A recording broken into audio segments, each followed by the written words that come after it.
जगाच्या कल्याणाकरिता अनेक वेळा अवतार घेतला। त्यातलाच दत्तात्रेय हा अवतार जगाचे गुरुपद घेऊन आले होते।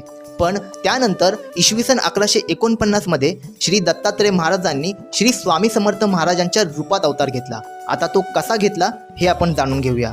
जेव्हा स्वामींनी हरिभाऊंना संन्यास घ्यायला सांगितलं तेव्हा हरिभाऊ रडायला लागले। तेव्हा स्वामी म्हणाले, अरे रडतोस काय वेड्या, माझे पोट बघ किती मोठे आहे, ह्याच्यावर हात ठेव पाहू। त्याच्यानंतर हरिभाऊंनी स्वामींच्या पोटावर हात ठेवला व त्यांना त्यांचे मागचे 8 जन्म दिसायला लागले। त्याच जन्मामधला त्यांचा एक जन्म होता ज्यामध्ये त्यांचं नाव होतं विजय सिंग। पंजाबमध्ये असलेल्या छेलीखेडे गावात त्यांचा जन्म झाला होता। त्या छेलीखेडे गावात एक छोटंसं मैदान होतं आणि तिथे एक देवळी होती। त्या देवळीच्या आतमध्ये एक गणपती बाप्पाची छोटीशी मूर्ती होती।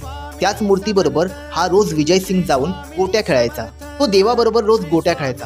देवाबरोबर गोट्या खेळायचा म्हणजे तो स्वतःचा डाव स्वतः खेळायचा व देवाचा डाव सुद्धा स्वतःच खेळायचा। एक दिवशी तो खूप वैतागला व देवासमोर जाऊन म्हणाला